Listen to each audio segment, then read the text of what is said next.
ാണ് നമ്മൾ ഈ ദിവസങ്ങളിൽ ചിന്തിച്ചു കൊണ്ടിരിക്കുന്നത്. വിശേഷിച്ച് അതിൻ്റെ അവസാനത്തെ 12 വാക്യങ്ങൾ, റോമാലേഖനം 8-ാം അധ്യായം 28 മുതൽ 39 വരെയുള്ളതാകുന്ന തിരുവചന ഭാഗങ്ങളാണ് നമ്മളിപ്പോൾ ചിന്തിക്കുന്നത്. സ്തോത്രം. പൗലോസ്ലീഹ ഞാൻ കഴിഞ്ഞ ആഴ്ചയിൽ ഓർപ്പിച്ചു, നീതീകരിക്കപ്പെട്ടതാകുന്ന ഒരു ദൈവ പൈതലിൻ്റെ പ്രധാനപ്പെട്ട പദവികളെക്കുറിച്ച് മുൻ അധ്യായങ്ങളിൽ മുൻപിലുള്ള വാക്യങ്ങളിൽ താൻ വിവരിച്ചു. 5-ാമത്തെ അധ്യായത്തിൽ നമ്മൾ കാണുന്നു ദൈവത്തോട് സമാധാനമുണ്ട്. തുടർന്നുള്ള അധ്യായത്തിൽ നമ്മൾ വായിക്കുന്നു കർത്താവുമായിട്ട് നാം ഏകീഭവിച്ചിരിക്കുന്നു.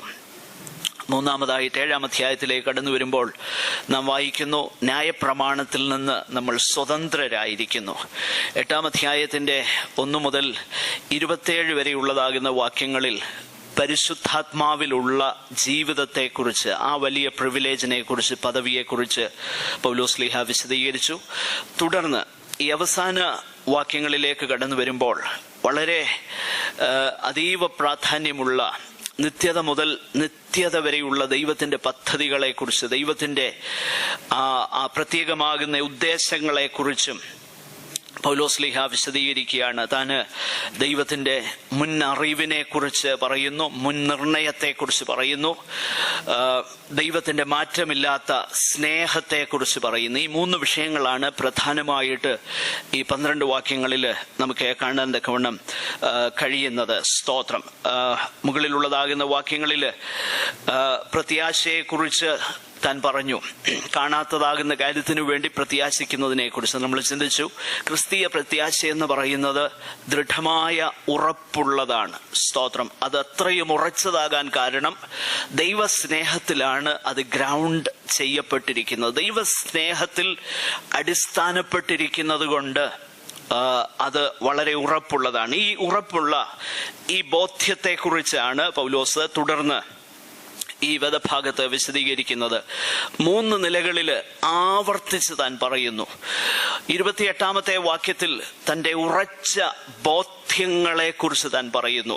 28-ാമത്തെ വാക്യത്തിൽ നാം അറിയുന്നു, വി നോ, വളരെ ഉറപ്പോടുകൂടെ, വളരെ ബോധ്യത്തോടുകൂടെ ചില കാര്യങ്ങൾ താൻ പറയുന്നു. അതിൻ്റെ 29 മുതൽ 30 വരെയുള്ളതാകുന്ന വാക്യങ്ങളിൽ ആ ബോധ്യത്തിൻ്റെ കാരണമെന്തെന്ന് ഏകദേശം 5 പദപ്രയോഗങ്ങളിൽ വളരെ സമ്പുഷ്ടമാകുന്ന ദൈവവചനത്തിൻ്റെ ഉപദേശം നിലനിൽക്കുന്ന 5 പദപ്രയോഗങ്ങൾ അവിടെ കാണാൻ കഴിയുന്നുണ്ട്. 1 മുൻ അറിവ്, ഫോർ നോളജ്.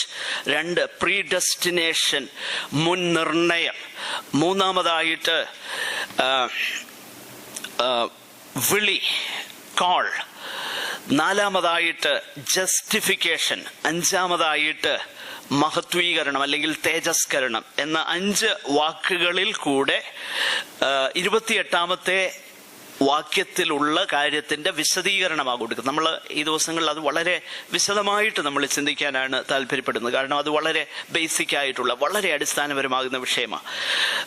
അതിൻ്റെ അടുത്ത വാക്യങ്ങളിൽ വിശേഷിച്ച് 31 മുതൽ 39 വരെയുള്ളതാകുന്ന വാക്യങ്ങളിൽ ഈ ബോധ്യവും ഈ ഉറപ്പും താൻ പറഞ്ഞതാകുന്ന അല്ലെങ്കിൽ മുകളിൽ പറഞ്ഞതാകുന്ന കാര്യം തന്നെ ഒന്നുകൂടെ ചില ചോദ്യ രൂപേണ ഉറപ്പാക്കിക്കൊണ്ട് യേശുക്രിസ്തുവിൽ ഉള്ളതാകുന്ന ദൈവസ്നേഹത്തിൽ നിന്ന് നമ്മെ വേർതിരിപ്പാൻ ആർക്ക് കഴിയും എന്ന് പറഞ്ഞ് ആ അധ്യായം അവസാനിക്കുന്നു. ഇത്രയും വിഷയങ്ങളാണ് പ്രധാനമായിട്ട് നമുക്കവിടെ കാണാൻ കഴിയുന്നത്.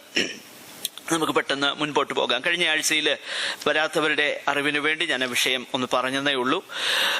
കഴിഞ്ഞ ആഴ്ചയിൽ പ്രധാനമായിട്ട് നമ്മൾ ചിന്തിപ്പാനായിട്ട് ആഗ്രഹിച്ചത് 28-ാമത്തെ വാക്യമാണ്.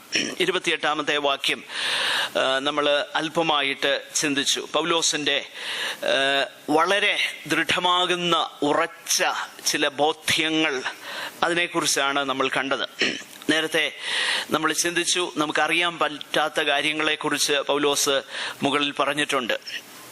എന്നാൽ അറിയുന്നവയെക്കുറിച്ച് പറഞ്ഞിട്ടുണ്ട്. നമുക്കറിയാവുന്ന, നാം അറിയുന്നു എന്ന് പറയുന്ന കാര്യമാണ് 28-ാമത്തെ വാക്യം. എന്താണ് നാം അറിയുന്നെന്ന് പൗലോസ് പറയുന്നത്? ഒന്ന്, നമ്മൾ പ്രധാനമായിട്ട് 3 കാര്യങ്ങളാണ് ഇവിടെ കഴിഞ്ഞ ആഴ്ചയിൽ ചിന്തിപ്പാനായി പരിശ്രമിച്ചത്. ഒന്ന്, in all things God works. സകലത്തിലും ദൈവം പ്രവർത്തിക്കുന്നു. In all things God works for the good. സകലത്തിലും ഒന്ന്, ദൈവം പ്രവർത്തിക്കുന്നു. ദൈവത്തിന്റെ സോവറിനിറ്റി, ദൈവത്തിന്റെ സർവാധികാരം. 2, സകല കാര്യങ്ങളിലും ദൈവം പ്രവർത്തിക്കുന്നു. God is at work. 3, God is always at work for the good of his people. തൻ്റെ ജനത്തിൻ്റെ നന്മയ്ക്കാണ് ദൈവം പ്രവർത്തിക്കുന്നത്. ഈ 3 ഉറപ്പാണ് പൗലോസ് വളരെ ബോധ്യത്തോടുകൂടെ നമ്മളെ കൂടെ ഇൻക്ലൂഡ് ചെയ്ത് താൻ പറയുന്നത്. നാം അറിയുന്നു. നമ്മൾ അടുത്ത ആഴ്ചയിൽ എന്തുകൊണ്ടാണ് ഇത്ര ഉറപ്പോടുകൂടെ താൻ പറയുന്നതെന്നുള്ളത് വീണ്ടും വിശദമായിട്ട് ചിന്തിക്കും. അടുത്ത വാക്യങ്ങളിൽ അതിൻ്റെ കാരണങ്ങളാണ് നൽകിയേക്കുന്നത്. വിശേഷിച്ച് ഇംഗ്ലീഷ് വേദപുസ്തകമൊക്കെ നമ്മൾ പരിശോധിച്ച് നോക്കിക്കഴിഞ്ഞാൽ ആ 28ഉം 29ഉം വാക്യങ്ങൾ 29ഉം 30ഉം വാക്യങ്ങൾ അത് ഘടിപ്പിച്ചിരിക്കുന്നത് ഒരു സംയോജിത പദം കൊണ്ട്. ഫോർ എന്ന് പറഞ്ഞ്, എന്തുകൊണ്ടെന്നാൽ നാം അറിയുന്നു, എന്തുകൊണ്ടെന്നാൽ ദൈവം വിളിച്ചവരെ, ദൈവം അവൻ മുന്നറിഞ്ഞവരെ തൻ്റെ പുത്രൻ അനേകം സഹോദരന്മാരിൽ ആദിജാതനാകേണ്ടതിന് അവൻ്റെ സ്വരൂപത്തോട് അനുരൂപരാകുവാൻ മുൻ നിയമിച്ചിരിക്കുന്നു. എന്തുകൊണ്ടെന്നാൽ എന്ന് പറഞ്ഞതിനെ ബന്ധിപ്പിച്ച് ഘടിപ്പിച്ചാണ് പറഞ്ഞിരിക്കുന്നത്. ആ കാര്യം നമ്മൾ പിന്നീട് ചിന്തിക്കും. കഴിഞ്ഞ ആഴ്ചയിൽ ഞാൻ പറഞ്ഞ വിഷയങ്ങളിൽ അല്പം ചില വിശദീകരണങ്ങൾ എന്നോട് ആവശ്യപ്പെട്ടിട്ടുണ്ട്. അത് പറഞ്ഞ് മുൻപോട്ട് പോകുവാനാണ് ഞാൻ താല്പര്യപ്പെടുന്നത്. കഴിഞ്ഞ ആഴ്ചയിൽ നമ്മൾ പ്രധാനമായിട്ട് കണ്ട വിഷയം God works in all things. In all things God works. ദൈവം സകലത്തിലും പ്രവർത്തിക്കുന്നെന്ന് ഞാൻ പറഞ്ഞു. അത് ദൈവവചനത്തിന്റെ അടിസ്ഥാനത്തിൽ നമ്മൾ ചില ഉദാഹരണ സഹിതം കണ്ടു. യോസെഫിന്റെ ജീവിതത്തെക്കുറിച്ച് നമ്മൾ കണ്ടു. യോസെഫ് പറയുന്ന വാക്കുകൾ, സഹോദരന്മാർ ചെയ്ത കാര്യങ്ങളെക്കുറിച്ച് യോസെഫ് പറയുന്നു, നിങ്ങൾ എന്നെ അയച്ചു എന്നല്ല, ദൈവം എന്നെ ഇങ്ങോട്ട് അയച്ചെന്നാ പറയുന്നത്. നമ്മൾ ആ വിഷയം വിശദമായിട്ട് കണ്ടു. പിന്നെ യോബിനെ കുറിച്ച് നമ്മൾ കണ്ടു. യോബിന്റെ ജീവിതത്തിൽ അത്രയും പ്രയാസങ്ങൾ ഉണ്ടായതിന് കാരണക്കാരൻ പിശാചിന്റെ നേരിട്ടുള്ള പ്രവർത്തനമാണെന്ന് നമ്മൾ കണ്ടു. എങ്കിലും യോബ് പറയുന്നത് അങ്ങനെയല്ല. പിശാച് എന്നെ ഉപദ്രവിച്ചെന്നല്ല യോബ് പറയുന്നത്. നേരെ മറിച്ച് യോബ് പറയുന്നത് യഹോവ തന്നു, യഹോവ എടുത്തു. യോബിന്റെ കാഴ്ചപ്പാട് അങ്ങനെയായിരുന്നു. നമ്മൾ കണ്ടു യോബിന്റെ പുസ്തകത്തിൽ ഉടനീളം യോബിന്റെ സ്നേഹിതന്മാരും തൻ്റെ ഭാര്യയും, അവർക്ക് മറ്റു പല കാര്യങ്ങളെക്കുറിച്ച് ക്വസ്റ്റ്യൻസ് ഉണ്ട്. സിസ്റ്റർ വേണേ മുൻപോട്ടിരുന്നോ, കാണാൻ പറ്റുകയല്ലോ. ഓക്കെ. അവർക്ക് മറ്റു പല കാര്യങ്ങളെക്കുറിച്ച് തർക്കമുണ്ട്.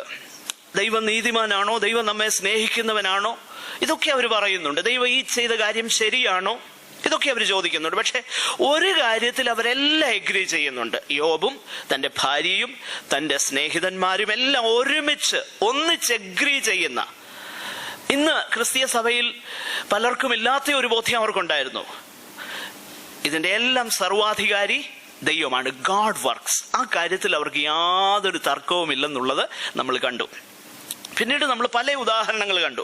അങ്ങനെ പറഞ്ഞ കൂട്ടത്തിൽ ഞാൻ ഒരു കാര്യം വിശേഷിച്ച് ഇങ്ങനെ എടുത്തു പറഞ്ഞു. അതിങ്ങനെയാണ്, ഈ സംഭവിച്ചു കഴിഞ്ഞ കാര്യങ്ങളെ ഉപയോഗിച്ച് ദൈവം അത് നന്മയാക്കുകയല്ല, നേരെ മറിച്ച് ദൈവം അങ്ങനെ അത് രൂപകൽപ്പന ചെയ്യുന്നു എന്ന് ഞാൻ പറഞ്ഞു. God just doesn't use all the things after they had happened. Rather, he designs it to be so. He designs it. അങ്ങനെ ഞാൻ പറഞ്ഞപ്പോൾ അത് ഒരു സഹോദരൻ എനിക്ക് ഒരു ക്ലാരിഫിക്കേഷൻ ആവശ്യമാണെന്ന് പറഞ്ഞു. അദ്ദേഹത്തിന് അത് ബോധ്യമാണ്. എന്നാൽ മറ്റൊരു പക്ഷേ അല്പം അംബിഗ്വിറ്റി ആ വിഷയത്തിൽ ഉണ്ടാകാൻ സാധ്യതയുള്ളത് കൊണ്ട് അല്പം ഒരു ക്ലാരിഫിക്കേഷൻ വേണമെന്ന് എന്നോട് ആവശ്യപ്പെട്ടു. അതുകൊണ്ട് ആ കാര്യത്തെക്കുറിച്ച് അല്പം ഒന്ന് ക്ലാരിഫൈ ചെയ്ത് നമുക്ക് മുൻപോട്ട് പോകാം. അപ്പോൾ ഓൾ തിങ്സ്, ദൈവം സകലവും ഡിസൈൻ ചെയ്തിരിക്കുന്നു. God is at work. ദൈവം പ്രവർത്തിക്കുന്നു എന്ന് പറയുമ്പോൾ എല്ലാ കാര്യങ്ങളും ദൈവം പ്രോഗ്രാം ചെയ്ത് വെച്ചേക്കുകയല്ലേ. മനുഷ്യന് പിന്നെ അതിനകത്ത് ഒരു കൺട്രോളും ഇല്ലല്ലോ എന്നൊരു ധ്വനി അതിൽ വരുന്നില്ലയോ എന്ന് അദ്ദേഹം എന്നോട് ചോദിച്ചു. ഒരു പക്ഷേ അങ്ങനെ വരാൻ കേട്ടതുകൊണ്ട് അങ്ങനെ വരാൻ സാധ്യതയുണ്ടാകും. അതുകൊണ്ട് ആ കാര്യത്തിനൊരു വിശദീകരണം നൽകി മുൻപോട്ട് പോകാനാണ് ഞാൻ ആഗ്രഹിക്കുന്നത്. സ്തോത്രം. ഞാൻ പറയുവാൻ ആഗ്രഹിക്കുന്ന വിഷയം, പ്രിയമുള്ളവരെ, നിശ്ചയമായിട്ടും ദൈവം സകലത്തിലും പ്രവർത്തിക്കുന്നു എന്നുള്ളത് വ്യക്തമാ. ഉദാഹരണത്തിന് യോബിന്റെ വിഷയം തന്നെ എടുക്കൂ. യോബിന്റെ വിഷയത്തില് പിശാച് ദൈവത്തോട് പറയുന്ന വാക്കുകൾ വെറുതെ അല്ല അവൻ ഭക്തനായിരിക്കുന്നത്. നീ അവന് ചുറ്റും വേലി കെട്ടിയേക്കുക, അവൻ ഉള്ളതിനെയൊക്കെ പരിപാലിക്കുക. ഉടനെ ദൈവം പറയുന്നതാകുന്ന ഒരു കാര്യം ഇങ്ങനെയാ, ഓക്കെ ആകട്ടെ, ഞാൻ ഈ വേലി ഒന്ന് മാറ്റുകയാ, പക്ഷെ ഒരു കാര്യം, അവനെ മാത്രം തുടരുത്. നോക്കിയേ, പിശാച് ചെയ്യുന്ന കാര്യമാണ്, പക്ഷെങ്കിൽ it is very much in the control of God. അടുത്ത അധ്യായത്തിലേക്ക് വരുമ്പോൾ, 2-ാം അധ്യായത്തിൽ വരുമ്പോൾ പിന്നെയും നമ്മൾ കാണുന്നു, വെറുതെ അല്ല യോബ് ഭക്തനായിരിക്കുന്നത്. ശരീരത്തിന് പകരം, അല്ലെങ്കിൽ അങ്ങനെ അതിനെ തൊടുമ്പോഴാണ് കാര്യം മനസ്സിലാകുന്നതെന്നൊക്കെ പിശാച് ദൈവത്തോട് പറയുന്നു. ഉടനെ കർത്താവ് പറയുന്ന ഒരു കാര്യം, ആകട്ടെ, നീ അവന്റെ ശരീരത്തെ രോഗം കൊണ്ട് ബാധിച്ചോ, പക്ഷെ അവന്റെ ജീവനെ മാത്രം തൊടരുത്. ഈ വിഷയങ്ങൾ നമ്മൾ ശ്രദ്ധിച്ചു നോക്കിയാൽ ഒരു കാര്യം മനസ്സിലാക്കും. വളരെ ആശ്വാസകരമാകുന്നൊരു ഒരു സന്ദേശം അവിടെയുണ്ട്. നമ്മുടെ സകല ട്രയൽസിലും, അത് ദൈവം അത് മനുഷ്യർ കൊണ്ടുവരുന്നതാകട്ടെ, പിശാച് നേരിട്ട് നമ്മളെ ആക്രമിക്കുന്നതാകട്ടെ, എന്തുമാകട്ടെ, അതിൽ നമ്മളെ ആശ്വസിപ്പിക്കുന്ന ഒരു ഘടകമുണ്ട്. അതിതാണ്, ദൈവം അതിനെ നിയന്ത്രിക്കുന്നു. Thus far and no further എന്ന് പറഞ്ഞ്, സ്തോത്രം, ദൈവം അതിനെ നിയന്ത്രിക്കുന്നു. ഇത്രത്തോളം ആകാം, പക്ഷെ അതിനപ്പുറത്തോട്ട് പോകരുത്. It is in God's hands. അത് വളരെ ക്ലിയറാ. God is at work. അപ്പോൾ പ്രവൃത്തികൾ മനുഷ്യൻ്റെതാകാം, പ്രവൃത്തികൾ പിശാചിൻ്റെതാകാം, പക്ഷെങ്കിൽ ഇൻ ദാറ്റ് ഗാഡ് വർക്ക്സ്. അത് വ്യക്തമാണല്ലോ. അതിനകത്ത് ദൈവം എന്ത് ചെയ്യുന്നു? God as a sovereign person, സർവാധികാരിയാകുന്ന ആ ദൈവം അതിനെ എന്ത് ചെയ്യുന്നു? നിയന്ത്രിക്കുന്നു, അതിനെ അനുവദിക്കുന്നു. ഒരു പരിധിവരെ എല്ലാറ്റിനെയും ദൈവം എന്ത് ചെയ്യുന്നു? കൺട്രോൾ ചെയ്യുന്നു. അത് പറഞ്ഞ ശേഷം അതിന്റെ ഒരു മറുവശം ഞാനൊന്ന് പറയുവാൻ ആഗ്രഹിക്കുക. അപ്പോൾ ദൈവം സകലത്തിലും പ്രവർത്തിക്കുന്നു, ഗാഡ് വർക്ക്സ്. ദൈവം അനുവദിക്കുന്നു. കാരണം ചോദ്യം വന്നത് ഇതാണ്, സുനാമി അടിക്കുന്നു, എത്രയോ പേര് മരിച്ചു പോകുന്നു, പെട്ടെന്ന് അങ്ങനെ ഒത്തിരി പ്രശ്നങ്ങൾ. ഞാൻ പറയട്ടെ, ദൈവം അനുവദിക്കുന്നു.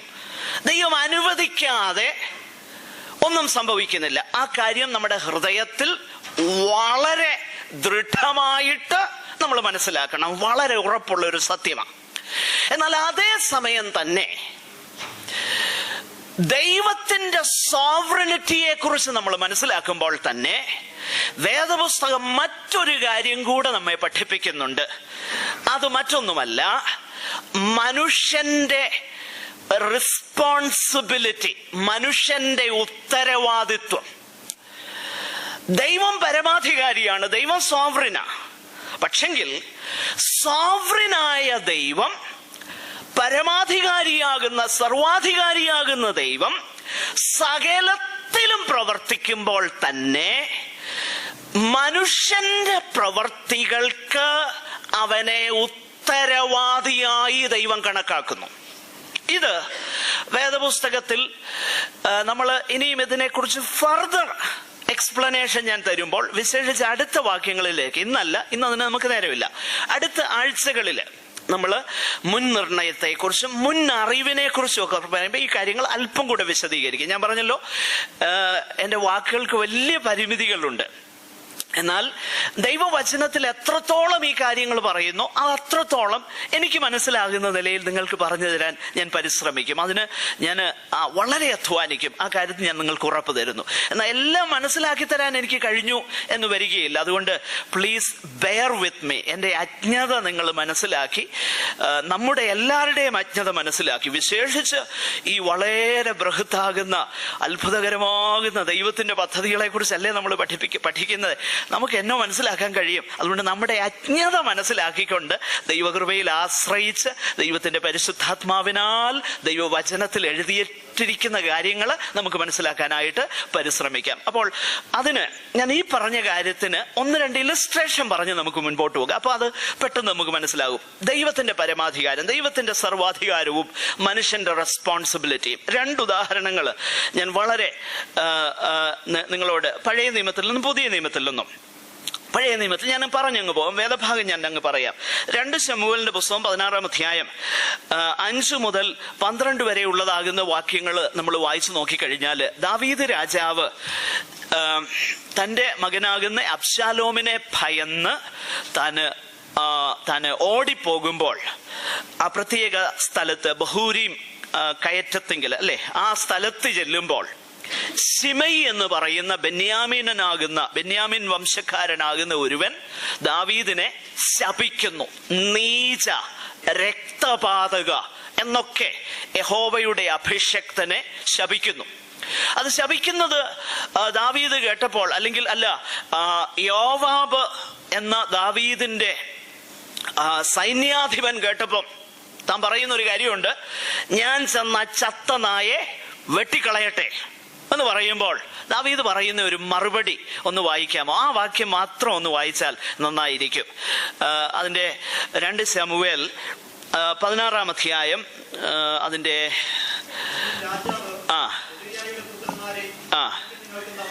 എന്ത് നോക്കിയ ശ്രദ്ധിച്ചേ, അവൻ ശപിക്കട്ടെ. എന്നിട്ട് ദാവീദ് പറയുന്ന ഒരു കാര്യം, ദാവീദിനെ ശപിക്ക എന്ന് നോക്കിയേ. അപ്പൊ എന്റെ പ്രിയരെ, മനുഷ്യന്റെ പ്രവൃത്തിയും പിശാചിന്റെ പ്രവൃത്തിയും, പിശാചിന്റെ പ്രവൃത്തി എന്ന് പറഞ്ഞു കഴിഞ്ഞാൽ പിശാച് മനുഷ്യനെ ഉപയോഗിക്കും, അതല്ല ഞാൻ ഉദ്ദേശിക്കുന്നത്. പിശാച് നേരിട്ടും പ്രവർത്തിക്കും. പിശാചിന്റെ പ്രവൃത്തിയും മനുഷ്യന്റെ പ്രവൃത്തിയും എല്ലാം ആരുടെ കൺട്രോളിലാ? ദൈവത്തിന്റെ കൺട്രോളിലാ. ഇത് നമ്മൾ മറന്നു പോകരുത്, ദൈവത്തിന്റെ കൺട്രോളിലാ. അവന് ശപിക്കട്ടെ. അവനോട് ആര് പറഞ്ഞു ശപിക്കാൻ? ദാവീദ് പറയുക. ആരാ പറഞ്ഞേ? നോക്കിയേ, യഹോവ അവനോട് പറഞ്ഞു ചെന്ന് ദാവീദിനെ ശപിക്കാൻ. അതുകൊണ്ട് അവൻ ശപിച്ചോട്ടെ. ദാവീദിന്റെ ആ ദൃഢവിശ്വാസം ഒന്ന് ശ്രദ്ധിച്ചേ എന്റെ പ്രിയരെ. ഈ ശാപത്തിന്റെ വാക്കുകൾ കേട്ടപ്പോ താൻ പറയുക, കർത്താവ് അവനോട് പറഞ്ഞിട്ട്. ഈ ഒരു ബോധ്യം നമുക്കുണ്ടോ? ദാവീദിന്റെ തിരിച്ചറിവൊക്കെ വളരെ പാർഷ്യലായിരുന്നു കേട്ടോ. പഴയ നിയമകാലത്ത് ജീവിച്ചിരുന്ന ഭക്തനാ. നമുക്കിന്ന് ഈ പുസ്തകം മുഴുവനായിട്ട് കൈ തന്നിട്ടുണ്ട്. നമ്മൾ അറിഞ്ഞില്ലെന്ന് പറഞ്ഞാൽ അതിന്റെ കുറ്റം നമ്മുടെ കയ്യില, നമ്മുടെ മേല. ദാവീദിന് നമ്മുടെ അത്രയും തിരിച്ചറിവില്ലായിരുന്നു. മൈൻഡ് യു, ഞാൻ പറയട്ടെ, ദാവീദിനെ ദൈവം വേദപുസ്തകത്തിന്റെ ഭാഗങ്ങൾ അത് എഴുതാനായിട്ട് ഉപയോഗിച്ചു. കാര്യം ശരിയാ. പക്ഷെങ്കിൽ ദാവീദ് ജീവിച്ചിരുന്ന കാലത്ത് തനിക്കുണ്ടായിരുന്ന വെളിപ്പാട് ഉള്ള വെളിപ്പാടിനേക്കാളും കുറഞ്ഞ വെളിപ്പാടായിരുന്നു. കാരണം എന്നാണെന്നറിയാമോ? പുസ്തകം സമ്പൂർണമാകുന്ന ഈ വെളിപ്പാട് അന്ന് പൂർണ്ണമായിട്ട് കൈ കിട്ടിയിട്ടില്ലായിരുന്നു. അതുകൊണ്ട് സ്തോത്രം. എന്നിട്ടും ആ ഭാഗികമാകുന്ന വെളിപ്പാടിൽ ദാവീദ് പറയുന്ന ഒരു കാര്യം, യഹോവ അവനെ ശപിക്കട്ടെ, അവനെ പോയി ശപിക്കട്ടെ എന്ന് ശിമെയിയോട് പറഞ്ഞിട്ടുണ്ടല്ലോ. നോക്കിയേ, God sovereignty. At the same time ദൈവത്തിന്റെ പരമാധികാരം നമ്മൾ അവിടെ കണ്ടു, ദാവീദ് പറയുന്നു. എന്നാൽ അതേ സമയം തന്നെ നിങ്ങൾ വീട്ടിൽ പോയി വായിച്ചാൽ മതി, നമുക്ക് വായിക്കാൻ നേരമില്ല. രാജാക്കന്മാരുടെ 1-ാമത്തെ പുസ്തകം അതിന്റെ 2-ാം അധ്യായം 8 മുതൽ 9 വരെയും 2-ാമത്തെ അധ്യായം 36 മുതൽ 46 വരെയുമുള്ള വാക്യങ്ങൾ ശ്രദ്ധിച്ച് വായിച്ചു നോക്കിയാൽ, നമുക്കിവിടെ വായിക്കാൻ ഇപ്പം നേരമില്ല, അതുകൊണ്ട് നിങ്ങൾ വീട്ടിൽ പോയി വായിച്ചു. രാജാക്കന്മാരുടെ 1-ാം പുസ്തകം 2-ാം അധ്യായം അതിന്റെ 8ഉം 9ഉം വാക്യങ്ങൾ. ദാവീദ് ശലോമോനോട് പറയുന്ന ചാർജ്, അവനെ ചില കാര്യങ്ങൾ ഏൽപ്പിക്കുന്നത്. അതിനുശേഷം അതിന്റെ 36 മുതൽ 46 വരെയുള്ള വാക്യങ്ങൾ. ഈ ഭാഗം നമ്മൾ വായിച്ചു നോക്കിക്കഴിഞ്ഞാൽ, യഹോവ അവനോട് കൽപ്പിച്ചു എന്ന് പറഞ്ഞ് അതേ ദാവീദ് ശലോമോനോട് ചില കാര്യങ്ങൾ പറയുന്നുണ്ട്. Hold him responsible.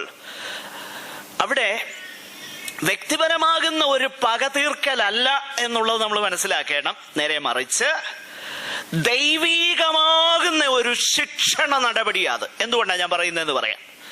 വ്യക്തിപരമാകുന്ന പകതീർക്കലല്ല, നേരെ മറിച്ച് ദൈവീകമാകുന്ന ശിക്ഷണ നടപടി. എന്തുകൊണ്ടാണെന്ന് പറയാം. കാരണം യഹോവയുടെ അഭിഷക്തനെ, നിന്റെ ജനത്തിന്റെ നായകനെ എന്ത് ചെയ്യരുത്? ശപിക്കരുതെന്ന് പ്രമാണമുണ്ടോ? ഉണ്ട്. അപ്പോൾ അങ്ങനെയെങ്കിൽ വ്യക്തിപരമാകുന്ന ഒരു പകപോക്കലല്ല അവിടെ നമ്മൾ കാണേണ്ടത്. നേരെ മറിച്ച് അവിടെ അവന്റെ ഉത്തരവാദിത്വത്തിന്, അവൻ ചെയ്തതിന്, അവൻ പറഞ്ഞതിന് അവനെ എന്ത് ചെയ്യുക?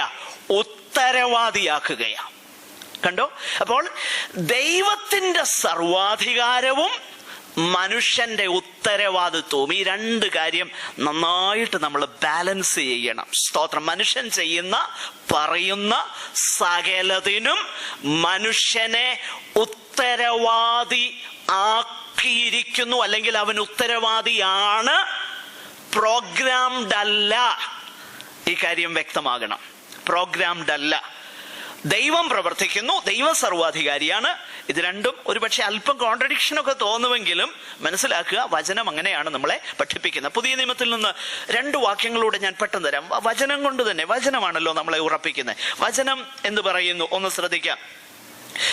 യോഹന്നാന്റെ സുവിശേഷം 6:44 ഒരാൾ വായിക്കണം, മറ്റൊരാൾ 5:40 വായിക്കണം. സമയക്കുറവിനാൽ പെട്ടെന്ന് എടുത്ത് വായിച്ചേ. 6:44 മറ്റൊരാള് 5:40 ഒന്ന് വായിച്ചേ.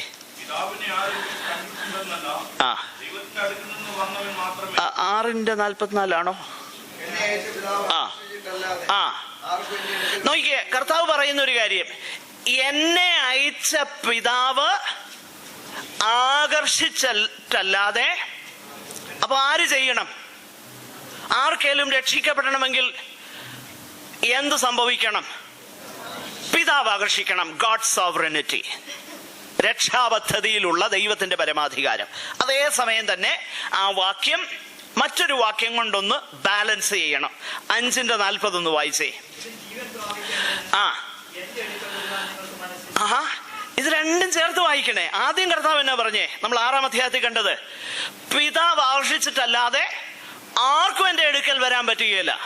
ഇവിടെ പറയുന്നു, ജീവൻ പ്രാപിക്കാൻ നിങ്ങൾക്ക് എന്റെ അടുക്കൽ വരാൻ മനസ്സില്ല. Your responsibility, at the same time God's sovereignty. അപ്പോൾ മനുഷ്യൻ എന്തുകൊണ്ടാണ് കർത്താവിന്റെ അടുക്കലേക്ക് വരാത്തത്?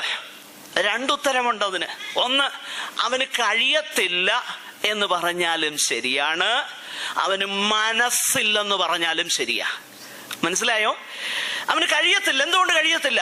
പിതാവ് ആകർഷിച്ചിട്ടല്ലാതെ ആർക്കും വരാൻ കഴിയത്തില്ല. അവന് മനസ്സില്ല. എന്തുകൊണ്ട് അവന് മനസ്സില്ല? ജീവൻ പ്രാപിക്കാൻ, കർത്താവിന്റെ അടുക്കൽ ചെല്ലാൻ അവന് മനസ്സില്ല. നോക്കിയേ, divine sovereignty and man's responsibility. ഞാൻ ഈ പറയുന്ന കാര്യം മനസ്സിലാകുന്നുണ്ടോ? മനുഷ്യന്റെ ഉത്തരവാദിത്വവും അതേസമയം ദൈവത്തെ. ഞാൻ ഈ വിഷയം ഇപ്പോൾ ഇത്രയും പറഞ്ഞ് ഞാൻ മുൻപോട്ട് പോകുകയാണ്. ഇതിനെക്കുറിച്ച് കൂടുതൽ അറിയാൻ താല്പര്യമുള്ളവര് മിസ് ചെയ്യാതെ അടുത്ത ക്ലാസ്സുകളിൽ വരണം. ഇതിനെക്കുറിച്ച് കൂടുതൽ വിശദീകരിക്കും.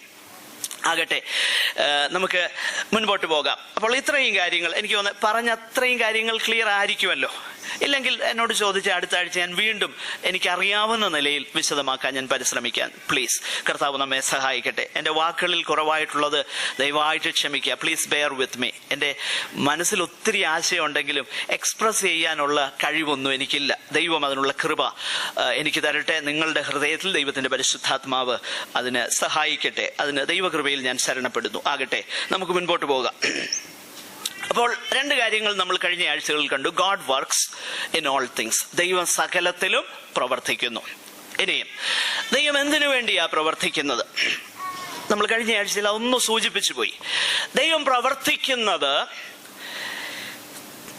എന്തിനു വേണ്ടിയാ? റോമർ 8:28 നന്മയ്ക്കായി, ഇങ്ങനെയല്ലേ?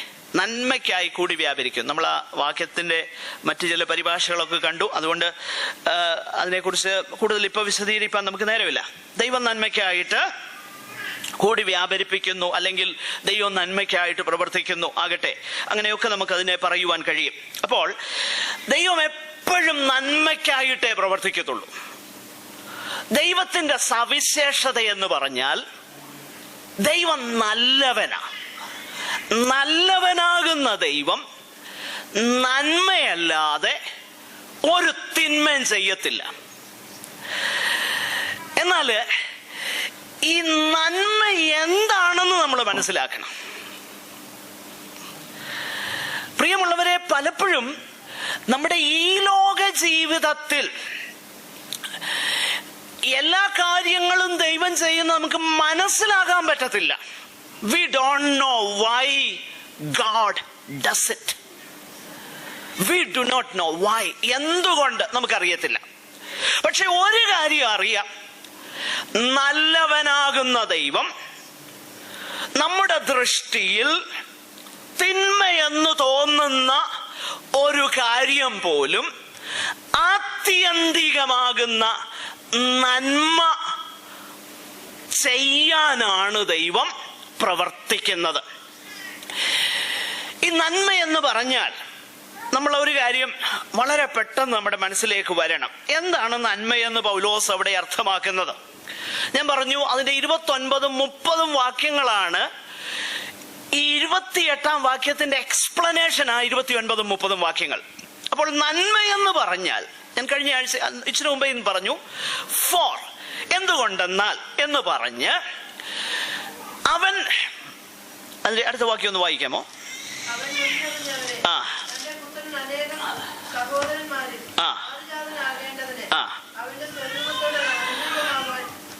നോക്കുക, നമ്മളെ മുൻ നിയമിച്ചിരിക്കുന്നു. എന്തിനു വേണ്ടി മുൻ നിയമിച്ചിരിക്കുന്നു? എന്തിനു വേണ്ടി മുൻ നിയമിച്ചിരിക്കുന്നു? പുത്രന്റെ സ്വരൂപത്തോട് അനുരൂപരാകാൻ വേണ്ടി മുൻ നിയമിച്ചിരിക്കുന്നു എന്ന് പറഞ്ഞാൽ, മറ്റു വാക്കിൽ പറഞ്ഞാൽ, നമ്മുടെ final salvation in view, God permits, God designs many things in this life.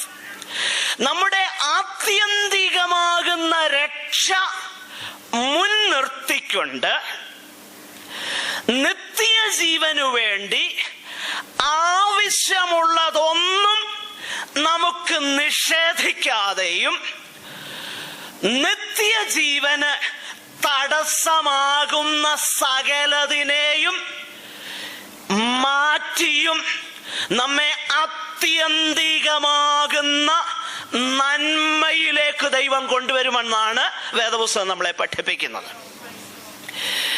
ഞാനൊരു ചെറിയ ഉദാഹരണം പറഞ്ഞ് മുൻപോട്ട് പോകാം. യെരമ്യാവിന്റെ പ്രവചനം 29-ാം അധ്യായം അതിന്റെ 11-ാം വാക്യമാണെന്ന എന്റെ ഓർമ്മ. നിങ്ങൾ പ്രതീക്ഷിക്കുന്ന ശുഭവാഭി ഞാൻ നിങ്ങളെ കുറിച്ച് നിരൂപിക്കുന്ന നിരൂപണങ്ങൾ ഇന്നവയെന്ന് ഞാൻ അറിയുന്നു. അവ തിന്മയ്ക്കല്ല, നന്മയ്ക്കായിട്ട് തന്നെ. ആരോടായി പറയുന്നത്? പെട്ടെന്ന് ഞാൻ ആ ചരിത്രം ഒന്ന് പറഞ്ഞെങ്കിലേ ഈ പറയാൻ പോകുന്ന കാര്യം മനസ്സിലാകത്തുള്ളൂ. പെട്ടെന്ന് പറഞ്ഞു പോകാം. ഇത് പറയുന്നത് പ്രവാസികളായിട്ട് ബാബിലോണിൽ പ്രവാസികളായിട്ട് പോയ ജനത്തിന് കൊടുത്തുവിട്ട ഒരു എഴുത്തിന്റെ ഭാഗങ്ങളാണ് നമ്മൾ വായിച്ചത്. യെരമ്യാ പ്രവാചകൻ തന്റെ സെക്രട്ടറി ആകുന്ന ബാരൂക്കിനെ കൊണ്ട് എഴുതിപ്പിച്ച് പ്രവാസികളായിട്ട് ബാബിലോണിലുള്ള, ഇന്നത്തെ ഇറാഖിൽ ആയിരിക്കുന്ന ആ ദൈവജനത്തിന് കൊടുത്തയച്ച എഴുത്തിലെ വാചകങ്ങളായത്. അതിനകത്തെ ഒരു വാചകം ഇതാ: എന്റെ നിരൂപണങ്ങൾ നിങ്ങൾ ചിന്തിക്കുന്നത് പോലെ തിന്മയ്ക്കായിട്ട് അല്ല, നന്മയ്ക്കായിട്ട്, ഒരു ശുഭഭാവിക്ക് വേണ്ടിയിട്ടാ എന്റെ നിരൂപണങ്ങൾ. അവര് പറയുന്നത്, അയ്യോ ഞങ്ങൾക്ക് ഇതൊക്കെ ഭവിച്ചല്ലോ. അവരുടെ വിലാപങ്ങളൊക്കെ നമ്മൾ വായിക്കുന്നുണ്ട്. ഈ വിലാപങ്ങളും ദുഃഖങ്ങളും അതിന്റെ നടുവിൽ ഈ ഈവിൾ ഞങ്ങളുടെ മുകളിൽ വന്നല്ലോ എന്നൊക്കെ പരിതപിക്കുന്ന ഒത്തിരി ദൈവജനത്തെ നമ്മൾ വായിക്കുന്നുണ്ട്, അവരെ കുറിച്ച് വായിക്കുന്നുണ്ട്. എന്നാൽ അവരോട് പറയുകയാണ്, നിങ്ങളെ കുറിച്ച് എനിക്കൊരു ശുഭഭാവിയുണ്ട്, നന്മയ്ക്കായിട്ടാ എന്റെ വിചാരം എന്താ എൻ്റെ വിചാരം നിങ്ങളെക്കുറിച്ച് നന്മയ്ക്കായിട്ട്? ഒരു കാര്യം മനസ്സിലാകാൻ പെട്ടെന്ന് പറയാം. ഒന്ന്, ഇസ്രായേൽ മക്കളുടെ ജീവിതത്തിലെ ഏറ്റവും വലിയൊരു പ്രശ്നമായിരുന്നു വിഗ്രഹാരാധന എന്ന് പറയുന്നത്. വിഗ്രഹാരാധന. അവരോട് പറഞ്ഞ ആദ്യത്തെ പ്രമാണം, ഞാനല്ലാതെ അന്യ ദൈവം നിങ്ങൾക്ക് ഉണ്ടാകരുത്, ഒന്നിൻ്റെയും വിഗ്രഹം ഉണ്ടാക്കരുതെന്നുള്ളതാ. ഇത് ആവർത്തിച്ച് പറഞ്ഞിട്ടും എപ്പോഴും ഇവർ ചെയ്യുന്ന ഒരു പരിപാടി ഉണ്ടെന്നറിയാമോ? വിഗ്രഹാരാധന. ന്യായാധിപന്മാരുടെ പുസ്തകം വായിച്ചു നോക്കിക്കഴിഞ്ഞാൽ ആവർത്തിച്ച് കാണാൻ കഴിയും. അവർ വിഗ്രഹങ്ങളെ ഉണ്ടാക്കിയതും ബാലിനെ സേവിച്ചതും. ഉടനെ അവരെ ദൈവം കനാന്യ രാജാവാകുന്ന ഇന്നാൾക്ക് വിറ്റ് കളഞ്ഞു എന്നൊക്കെ നമ്മൾ ആവർത്തിച്ച് വായിക്കുന്നുണ്ട്. പിന്നെ കുറെ കഴിയുമ്പോൾ നിലവിളിക്കുമ്പം ഒരു ന്യായാധിപനെ എഴുന്നേൽപ്പിക്കും, അവൻ വന്ന് രക്ഷിക്കും. ഒരു 40 വർഷത്തേക്ക് വലിയ കുഴപ്പമൊന്നുമില്ലാതെ ആ ഉണർവിന്റെ മൊമെന്റത്തിൽ ഇതങ്ങ് പോകും. 40 വർഷം കഴിയുമ്പോൾ പിന്നെയും പഴയപടി വിഗ്രഹാരാധന. ഉടനെ ദൈവം അടുത്തൊരുത്തനെ അയക്കും. പിന്നെ നിലവിളിക്കുന്നുണ്ടേ കുറച്ച് കഴിഞ്ഞ് ദൈവം മനസ്സലിഞ്ഞ് വേറൊരു ന്യായാധിപനെ അയക്കും, അവൻ വന്ന് രക്ഷിക്കും.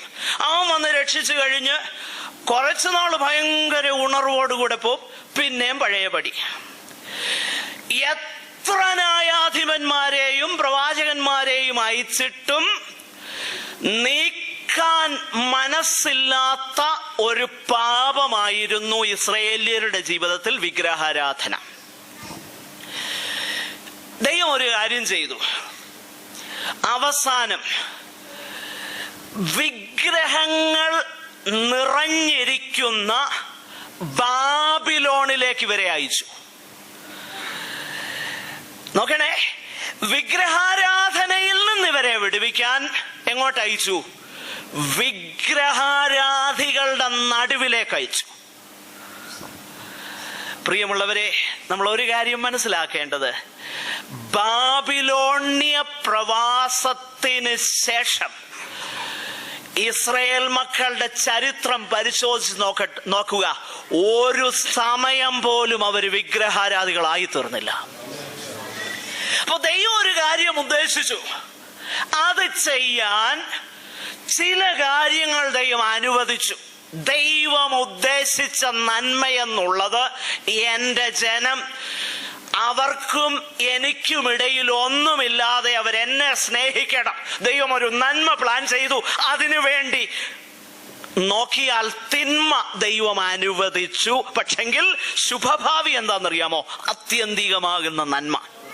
അതുപോലെ തന്നെ നിത്യതയുടെ വെളിച്ചത്തിലാണ് ദൈവം ഇന്ന് ഓരോ ദൈവ പൈതലിനോടും ഇടപെടുന്നത്.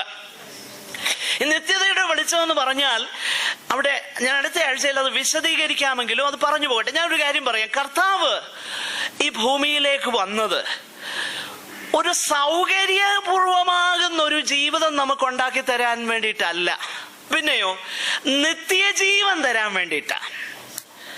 Jesus came to this earth not to give an easy life but eternal life. സൗകര്യമാകുന്ന ജീവിതം പ്രോമിസ് ചെയ്തല്ല യേശു വന്നത്, നിത്യജീവൻ പ്രോമിസ് ചെയ്താ വന്നത്. അപ്പൊ നിത്യജീവൻ മുന്നിൽ കണ്ടുകൊണ്ടാണ് ഈ ഭൂമിയിലുള്ള സകല കാര്യങ്ങളും ദൈവമക്കളുടെ ജീവിതത്തിൽ. ഇതൊരിക്കലും മറന്നു പോകരുത്. എന്നാൽ കർത്താവിനോട് അനുരൂപപ്പെടുമെന്ന് മാത്രമല്ല ആത്യന്തികമാകുന്ന കാര്യം. അവിടെ വേറൊരു കാര്യം മനോഹരമാണ്. അതിനെക്കുറിച്ച് അടുത്ത ആഴ്ച നമ്മൾ വിശദീകരിക്കും. ഇപ്പൊ പറഞ്ഞ് നമ്മളങ്ങ് മുൻപോട്ട് പോകുക. കർത്താവിനോട് അനുരൂപപ്പെടുക എന്നുള്ളത് മാത്രമല്ല ലക്ഷ്യം, എന്നാൽ അതിനേക്കാളും ശ്രേഷ്ഠമാകുന്ന ഒരു കാര്യം അവിടെ ഉണ്ട്. എന്താണെന്നൊന്ന് കാണാം. അതിന്റെ 29-ാമത്തെ വാക്യം ഒന്ന് വായിച്ചേ.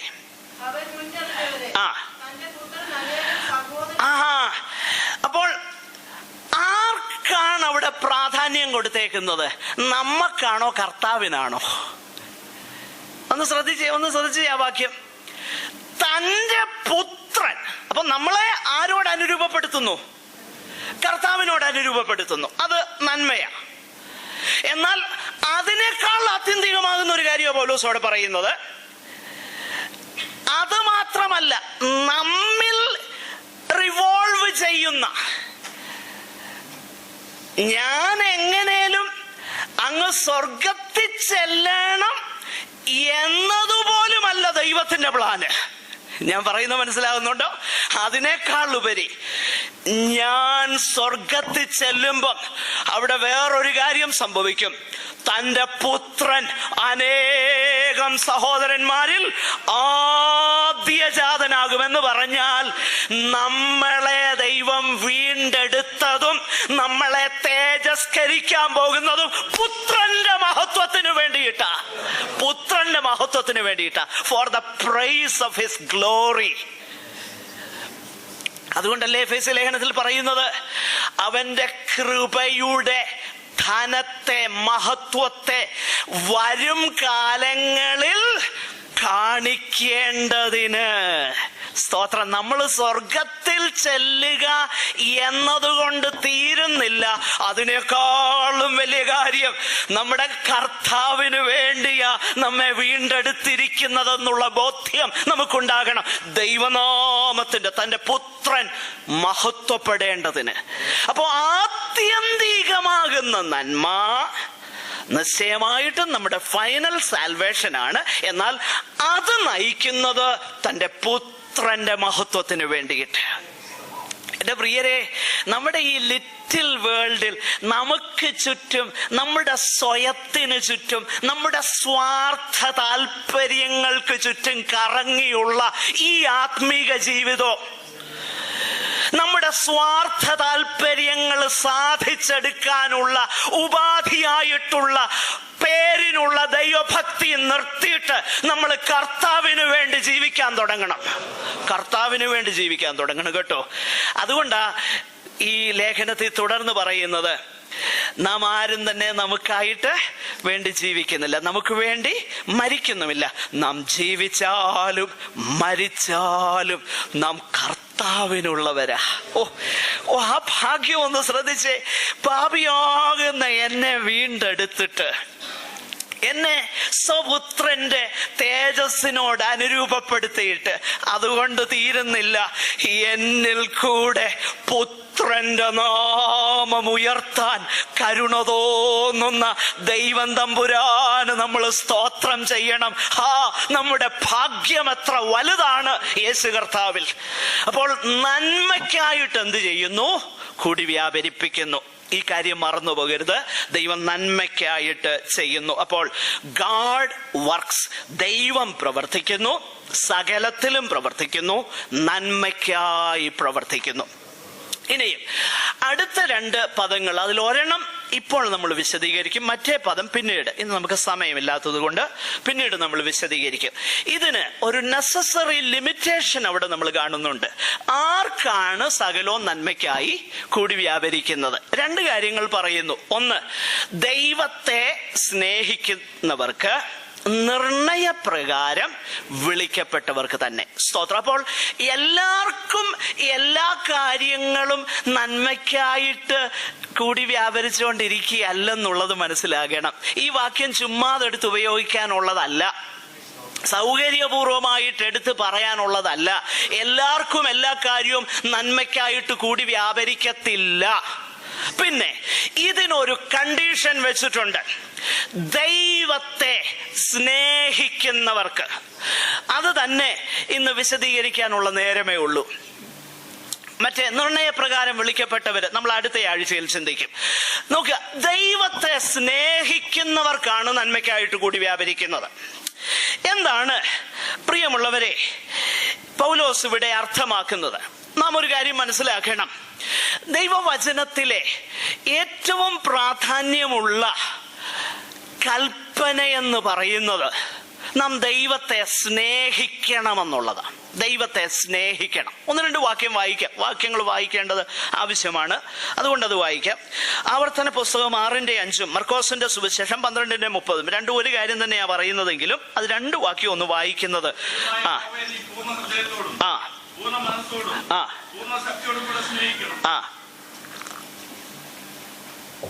നിന്റെ ദൈവമായ യഹോവയെ നീ സ്നേഹിക്കണം. പിന്നെ എങ്ങനെയാ സ്നേഹിക്കണം എന്നുള്ളത് പറഞ്ഞിട്ട് പൂർണ്ണമായിട്ട്, സമ്പൂർണമായിട്ട് സ്നേഹിക്കണം.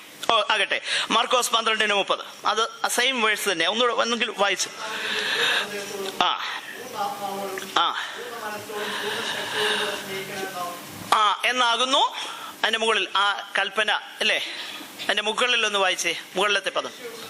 ആ എല്ലാറ്റിലും മുഖ്യ കൽപ്പനയോ കേൾക്ക. അപ്പൊ നമുക്കറിയാം. അപ്പൊ ഏറ്റവും മുഖ്യമാകുന്ന കൽപ്പന ഏതാ? ദൈവമായ യഹോവയെ, കർത്താവിനെ പൂർണ്ണ മനസ്സോടെ, പൂർണ്ണ ശക്തിയോടെ, പൂർണ്ണ ആത്മാവോടെ നീ എന്ത് ചെയ്യണം? സ്നേഹിക്കണം. അതുകൊണ്ടാണ് കൊരിന്ത്യ ലേഖനം സ്നേഹത്തെക്കുറിച്ചൊക്കെ പൗലോസ് പറഞ്ഞെങ്കിലും അവസാനിപ്പിക്കുന്നത് 16-ാം അധ്യായം 22-ാം വാക്യം. ഒന്ന് കൊരിന്ത്യരെടുത്ത് വായിക്കണ്ട. കർത്താവിനെ സ്നേഹിക്കാത്ത ഏവനും ശപിക്കപ്പെട്ടവൻ, നമ്മുടെ കർത്താവ് വരുന്നു. അപ്പൊ അതിന്റെ അർത്ഥം എന്താ? കർത്താവിനെ സ്നേഹിക്കാത്തവൻ ശപിക്കപ്പെട്ടവൻ, അവൻ നിത്യ നരകത്തിലേക്ക് പോകുന്നവനാ. കർത്താവ് വരുന്നു. എന്നാൽ ദൈവത്തെ സ്നേഹിക്കുക എന്ന് പറഞ്ഞാൽ എന്താ? നമ്മൾ ആ കാര്യം ഒന്ന് മനസ്സിലാക്കണം. എനിക്കതിന്ന് മുഴുവൻ വിശദീകരിക്കാൻ സമയമുണ്ടോ, എൻ്റെ വാക്കുകൾ അതിന് പരിമിതമാണോ എന്നുള്ള എനിക്ക് ഭയമുണ്ട്. എങ്കിലും നമുക്ക് ദൈവവചനത്തിലേക്ക് തന്നെ നമുക്ക് ശ്രദ്ധിക്കാം. ഈ ദൈവത്തെ സ്നേഹിക്കുക എന്ന് പറഞ്ഞാൽ എന്തല്ലെന്നുള്ളത് ഞാൻ ആദ്യം ഒന്ന് പറയാം. എന്തല്ലെന്നുള്ളത് പറയാം. പിന്നീട് എന്താ ദൈവത്തെ സ്നേഹിക്കുക എന്നുള്ളത് നമുക്കൊന്ന് മനസ്സിലാക്കാം. ഒന്ന്, ദൈവത്തെ സ്നേഹിക്കുക എന്ന് പറയുമ്പോൾ നമ്മൾ മനുഷ്യര് തമ്മിലുള്ള സ്നേഹപ്രകടനം പോലെ അല്ല ദൈവത്തെ സ്നേഹിക്കുക എന്നുള്ളത്. ഞാൻ വിശദമാക്കാം. മനുഷ്യന് അവന് സ്നേഹബന്ധം കൂടിയേ തീരൂ. നമ്മെ സ്നേഹിക്കുന്നവരില്ലെങ്കിൽ, നമ്മളെ കരുതുന്നവരില്ലെങ്കിൽ നമ്മുടെയൊക്കെ ജീവിതം വളരെ പ്രയാസകരമാവും, ഇല്ലേ? പലപ്പോഴും പല സന്ദർഭങ്ങളിലും നമുക്ക് ധൈര്യം നൽകുന്ന ഒരു കാര്യം, എന്നെക്കുറിച്ച് ചിന്തിക്കുന്ന, അല്ലെ എനിക്ക് വേണ്ടി പ്രാർത്ഥിക്കുന്ന, എന്നെക്കുറിച്ച് കരുതുന്ന ചിലരൊക്കെ ഉണ്ടല്ലോ എന്ന് ഓർക്കുന്നത് തന്നെ വലിയൊരു ആശ്വാസം, അല്ലേ? അപ്പൊ മനുഷ്യനെ സംബന്ധിച്ചിടത്തോളം സ്നേഹമെന്നുള്ളത് ഒരു നീഡാണ്, ഒരത്യാവശ്യ ഘടകമാണ്. മാത്രമല്ല, സ്നേഹിക്കുന്ന ഒരാൾക്ക് വേണ്ടി നമ്മൾ അവന്റെ ആവശ്യമനുസരിച്ച് പല കാര്യങ്ങൾ ചെയ്തും കൊടുക്കും.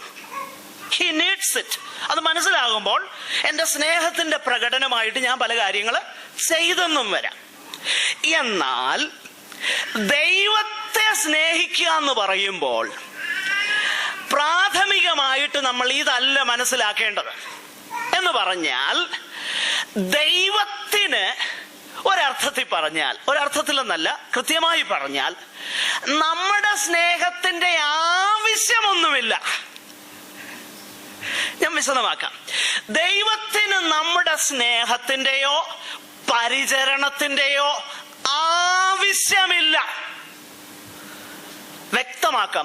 അത് വ്യക്തതയോടെ ഹൃദയത്തിൽ കയറിയെങ്കിലേ പറ്റത്തുള്ളൂ. കാരണം അല്ലെങ്കിൽ ഒത്തിരി ദുരുപദേശം ഇങ്ങനെ പറഞ്ഞു നമ്മുടെ ഹൃദയത്തിലുണ്ട്.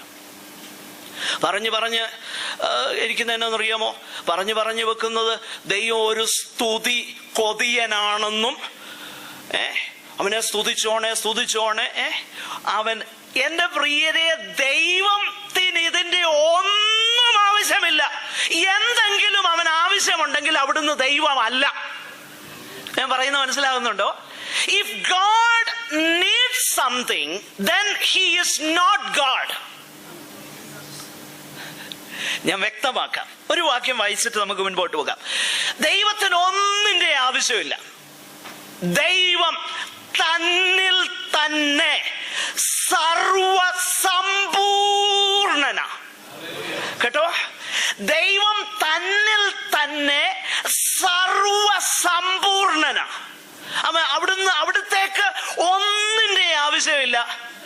ഒന്നുകൂടെ പറഞ്ഞ, നമ്മുടെ സ്തുതിയുടെ ആവശ്യം ദൈവത്തിനില്ല. കാരണം God cannot be improved.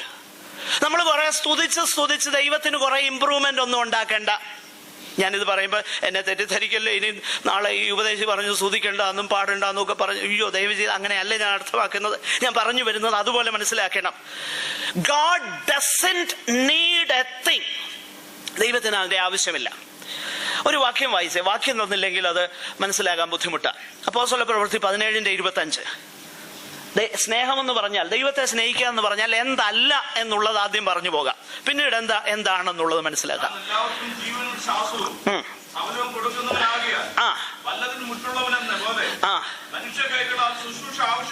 നോക്കിക്കേ, ദൈവമാരാ? ദൈവം സകലം അങ്ങോട്ട് കൊടുക്കുന്നവനാ. ദൈവത്തിന് ശുശ്രൂഷയുടെ ആവശ്യം ഇല്ല. കാരണം അവിടുന്ന് ദൈവമാ. ദൈവമാകുന്ന അവിടുത്തേക്ക് അവിടുത്തെ ബീയിങ്ങിൽ തന്നെ സകല സമ്പൂർണതയും അടങ്ങിയിരിക്കുക. സകല സമ്പൂർണതയും. ആ കാര്യം പറയുമ്പോഴാണ് ട്രിനിറ്റിയെ കുറിച്ച് നമുക്ക് പെട്ടെന്ന് എക്സ്പ്ലെയിൻ ചെയ്യാൻ കഴിയുന്നത്. എന്ന് പറഞ്ഞാൽ പുറത്തുനിന്നൊന്നിന്റെ ആവശ്യമില്ലാത്തവനാകുന്ന സർവസമ്പൂർണനാ ദൈവം. സർവസമ്പൂർണനാ. ഈ സർവസമ്പൂർണനാകുന്ന ദൈവത്തിന് ഒരു കാര്യം ആവശ്യമില്ല. പക്ഷെങ്കിൽ ഈ സർവസമ്പൂർണനാകുന്ന ദൈവത്തിങ്കിൽ നിന്ന് നാം ചിലത് അവിടുത്തെ കരുണയിൽ പ്രാപിക്കുമ്പോൾ ആ പ്രാപിക്കുന്ന വിഷയങ്ങൾക്ക് അതീതമായി, ആ വിഷയം പ്രാപിച്ചത് കൊണ്ടല്ല, അതിനേക്കാൾ വലുതായി ദൈവത്തിലേക്ക് നമ്മുടെ ശ്രദ്ധ തിരിയുന്നത് ദൈവം അതിൽ പ്രസാദിക്കുന്നവനാ. ഞാൻ പറഞ്ഞ വാക്ക് മനസ്സിലാക്കണം. ദൈവത്തിന് ആവശ്യമില്ല, പക്ഷെങ്കിൽ എൻ്റെ ഹോൾ ബീയിങ്ങിൽ ഞാൻ ദൈവത്തിങ്കിലേക്ക് ആ വലിയ താഴ്മയോടെ, വിനയത്തോടെ, നന്ദിയോടെ എൻ്റെ കണ്ണുകൾ ഉയർത്തുമ്പോൾ അതിനകത്ത് പ്രസാദം തോന്നുന്ന സർവസമ്പൂർണനാകുന്ന ദൈവം. ദൈവത്തിന് ആവശ്യമില്ല, പക്ഷെ ദൈവത്തിന്റെ ഹൃദയത്തിൽ അത് പ്രസാദമാണ്. അപ്പൊ ദൈവത്തെ സ്നേഹിക്കുക എന്ന് പറഞ്ഞ മനുഷ്യന് തമ്മിലുള്ള സ്നേഹം പോലെയല്ല. ദൈവത്തെ സ്നേഹിക്കുക എന്ന് പറഞ്ഞു കഴിഞ്ഞാൽ, when you love God, God is central in your affection. അപ്പോൾ ദൈവത്തിന്റെ ഗിഫ്റ്റ്, ദാനങ്ങൾ അതുമല്ല, അതിനെ നമ്മൾ സ്നേഹിക്കുന്നതല്ല. ഞാൻ പറയട്ടെ, എന്തിനേറെ ഈ നിത്യത പോലും അല്ല. ഞാൻ ഒന്നുകൂടെ പറയാ, നിങ്ങൾ എന്നെ മനസ്സിലാക്കണേ. പാപക്ഷമയോ അതൊക്കെ വലിയ ദാനങ്ങളാ. എന്നാൽ അതുപോലും അല്ല, അതിലും വലുതായി ദൈവത്തെ നമ്മൾ സ്നേഹിക്കാം. ഞാൻ വിശദമാക്കാം. അപ്പോ ദൈവത്തിന്റെ ദാനങ്ങളുടെ അടിസ്ഥാനത്തിലല്ല, ദൈവം നമ്മുടെ സെൻട്രൽ ഫോക്കസ് ആകുന്നതാ ദൈവസ്നേഹം. വിശദീകരിക്കാം. എനിക്കറിയാൻ മനസ്സിലായില്ലെന്നറിയാം, വിശദീകരിക്കാം.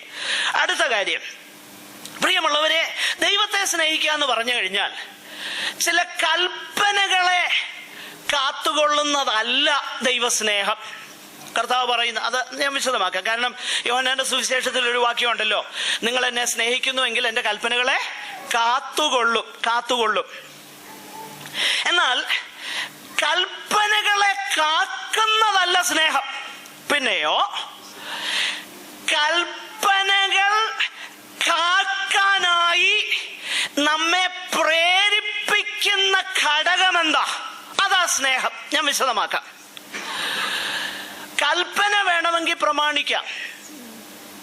കാരണം സ്നേഹത്തെക്കുറിച്ച് പറയുന്ന അധ്യായത്തിൽ 1 കൊരിന്ത്യർ 13-ാം അധ്യായത്തിൽ സ്നേഹമില്ലാതെ എന്തെല്ലാം ചെയ്യാമെന്ന് പറഞ്ഞിട്ടുണ്ട്.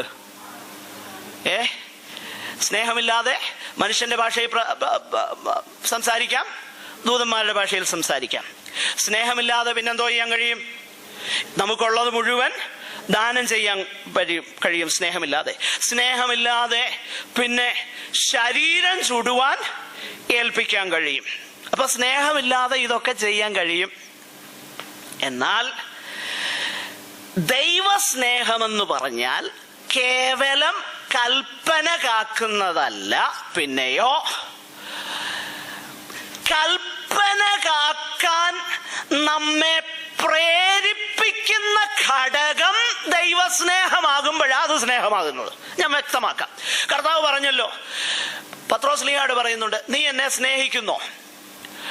ഉടനെ ഉവ്വ് കർത്താവേ എന്ന് പറയുമ്പം ഉടനെ കർത്താവ് പറയുന്ന മറുപടി എന്താ? എൻ്റെ കുഞ്ഞാടുകളെ മേയ്ക്ക. അപ്പോൾ കർത്താവ് പറയുന്ന ഇതാ, ആഹാ, നീ എന്നെ സ്നേഹിക്കുന്നുവെങ്കിൽ നിന്റെ സ്നേഹത്തിന്റെ ഫലമായിട്ട് നീ ഇന്നത് ചെയ്യുക. അതുകൊണ്ടല്ലേ പൗലോസ്ലീഹ പറയുന്നത്, ക്രിസ്തുവിന്റെ സ്നേഹം ഞങ്ങളെ നിർബന്ധിക്കുന്നു. അപ്പൊ ദൈവസ്നേഹം, ദൈവത്തെ സ്നേഹിക്കുക എന്ന് പറഞ്ഞാൽ കേവലമാകുന്ന ചില കാര്യങ്ങളിൽ ഒതുങ്ങുന്നതല്ല. നേരെ മറിച്ച് ദൈവം നമ്മുടെ കേന്ദ്ര ബിന്ദുവായി നാം ദൈവത്തിന് വേണ്ടി നമ്മെ തന്നെ അങ്ങ് സോൾഡ് ഔട്ട് ചെയ്യുന്ന ആ പോയിന്റിലേക്ക് വരുന്നതാ ദൈവസ്നേഹം. ഞാൻ വ്യക്തമാക്കാം. ഞാൻ ഇതിനെക്കുറിച്ച് ചിന്തിച്ചപ്പോൾ എനിക്ക് വളരെ സഹായകരമായിരുന്ന ഒരു കർത്താവിൻ്റെ ദാസൻ എഴുതിയതാകുന്ന ചില സെന്റൻസുകൾ ഞാൻ വായിക്കാം. അത് വായിച്ചിട്ട് അത് ദൈവവചനത്തിന്റെ അടിസ്ഥാനത്തിൽ അതൊന്ന് ഇല്ലസ്ട്രേറ്റ് ചെയ്യുമ്പോൾ കാര്യം മനസ്സിലാകും. അദ്ദേഹം പറഞ്ഞേക്കുന്ന കാര്യം ഞാൻ പെട്ടെന്ന് വായിച്ചിട്ട് പെട്ടെന്ന് ആ വിഷയത്തിലേക്ക് മടങ്ങി വരാം. അദ്ദേഹം പറയുന്നത് ഇങ്ങനെ: loving God is desiring God himself beyond his gifts. ഞാൻ വ്യക്തമാക്കാം ഇതെല്ലാം, പെട്ടെന്ന് ഞാൻ വായിക്കട്ടെ. Next, loving God is treasuring God himself beyond his gifts. Love for God is delighting in God himself beyond his gifts. Love for God is being satisfied in God himself beyond his gifts. Love for God is cherishing God himself beyond his gifts. Love for God is savoring God himself beyond his gifts. Love for God is valuing God and prizing God and revering God and admiring God beyond his gifts. എനിക്കറിയാം ഈ പറഞ്ഞത് ഒരുപക്ഷെ ആ sentence മനസ്സിലായെങ്കിലും ആശയം മനസ്സിലായി കാണത്തില്ല. അതുകൊണ്ട് ഞാൻ ആ കാര്യം വചനത്തിന്റെ അടിസ്ഥാനത്തിൽ ഒന്ന് വിശദീകരിക്കാനായിട്ട് താല്പര്യപ്പെടുകയാണ്. നമുക്ക് പരിചയമുള്ള വിഷയങ്ങൾ. ഒന്ന്, loving God is desiring God himself beyond his gifts. താൻ പറയുക, ഈ ക്രിസ്തു ഭക്തന്റെ ആ എഴുത്ത് എന്നെ വളരെ സ്വാധീനിച്ചു. ഞാൻ പറയുന്നത്, ദൈവത്തെ അവിടുത്തെ ദാനങ്ങളെക്കാൾ ഉപരിയായി ആഗ്രഹിക്കുന്നതാണ് ദൈവത്തോടുള്ള സ്നേഹം. വചനം കൊണ്ട് ഞാൻ വ്യക്തമാക്കാം. 73-ാമത്തെ സങ്കീർത്തനത്തില് അതിന്റെ 25-ാമത്തെ വാക്യത്തിൽ നമ്മൾ ഇങ്ങനെ വായിക്കുന്നു: സ്വർഗത്തിൽ എനിക്ക് ആരുള്ളൂ. അടുത്തത്, ഭൂമിയിലും നിന്നെ അല്ലാതെ ഞാൻ ഒന്നും ആഗ്രഹിക്കുന്നില്ല. നമ്മൾ സൗകര്യപ്രദമാക്കി പി വി തൊമ്മി എന്ന ആ അനുഗ്രഹീത ദൈവഭൃത്യൻ ഈ വാക്യത്തെ അടിസ്ഥാനമാക്കി ഒരു പാട്ട് എഴുതിയിട്ടുണ്ട്. നീയല്ലോ ഞങ്ങൾക്കുള്ള ദിവ്യ സമ്പത്തേശുവേ, നീയല്ലാതില്ല ഭൂവിൽ. കൂടുതൽ പേരും കറക്റ്റായിട്ട് പാടി. നീയല്ലാതില്ല ഭൂവിൽ ആശ്രയിക്കാൻ ആരുമേ. അപ്പൊ നമുക്കുള്ളത്, നമുക്ക് ചാരാനൊരാള്, ഈ ചിന്തയുള്ളൂ. എന്നാൽ വേദപുസ്തകം അങ്ങനെ അല്ല പഠിപ്പിക്കുന്നത്. നീ അല്ലാതില്ല ഭൂവിൽ ആഗ്രഹിക്കാൻ. കറക്റ്റായിട്ട് പാടണം കേട്ടോ. ആശ്രയിക്കാൻ എന്ന് പറഞ്ഞാൽ തെറ്റാ. നിന്നെ അല്ലാതെ ഭൂമിയിൽ ഞാൻ ഒന്നും ആഗ്രഹിക്കുന്നില്ല.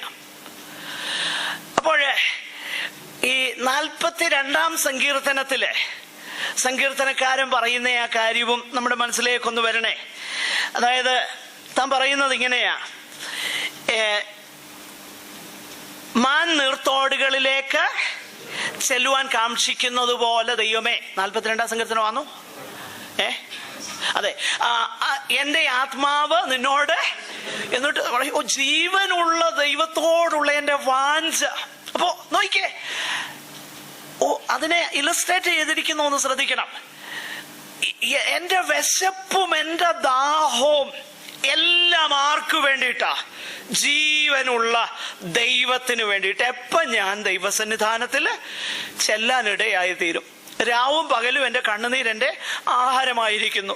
എൻ്റെ വൈരികളെല്ലാം എന്നോട് ചോദിക്കുക, നിന്റെ ദൈവം എവിടെ? അയ്യോ, ഞാൻ ഉത്സവം ആചരിക്കുന്ന പുരുഷാരത്തിൻ്റെ ആ സ്തോത്ര സ്വരത്തോടുകൂടെ നിന്റെ ആലയത്തിലേക്ക് പോയത് ഓർക്കുമ്പോൾ എൻ്റെ ഹൃദയം നോക്കിയേ, ദൈവത്തോടുള്ള അദമ്യമാകുന്ന ആഗ്രഹം മറ്റെല്ലാറ്റിനേക്കാൾ ഉപരിയായി ദൈവത്തോടുള്ള ദാഹം, വാഞ്ച, ഡിസയറിംഗ് ഗോഡ്.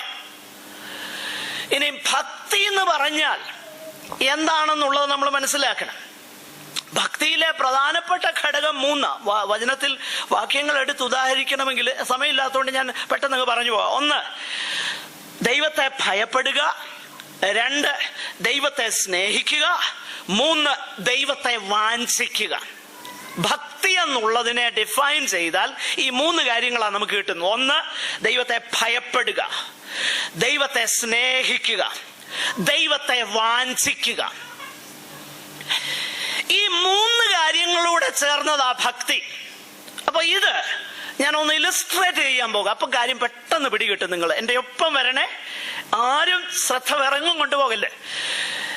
പിശാച് യോബിനെ കുറിച്ച് ദൈവത്തോട് പറയുന്ന ഒരു കാര്യം ഒന്ന് എടുത്തു വായിച്ചേ. അത് വ്യക്തമാക്കുമ്പോൾ ഞാൻ മനസ്സിലാകും നമുക്ക്. ഡിസയറിംഗ് ഗോഡ് അല്ലെങ്കിൽ ട്രഷറിംഗ് ഗോഡ്, ദൈവത്തെ ഏറ്റവും വിലയേറിയവനായി കണക്കാക്കുന്നതാ ദൈവത്തെ സ്നേഹിക്കുക എന്നുള്ളത് ഞാൻ പറഞ്ഞു. അതിന്റെ 1:21